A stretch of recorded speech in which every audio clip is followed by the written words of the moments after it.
თურმე მე ვცხოვრობ ვიღაცასთან, ვისაც არ ვიცნობ. მაგრამ სინამდვილეში, ჩემ აღქმაში, სინამდვილეში ეს ცოდნა იყო, რომ მე მასთან ურთიერთობა არ მიდოდა და იყო განდევნილი. ძალიან მნიშვნელოვანი ნაწილია. მე ვცხოვრობ კაცთან, ამ ცხოვრობ ქალთან და ამბობს, რომ ის შეიცვალა 5 წლის მერე, გახდა, რა ვიცი,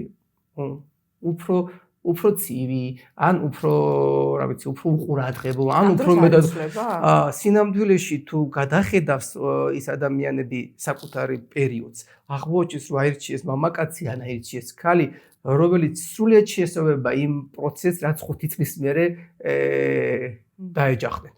ეს შეხვდნენ.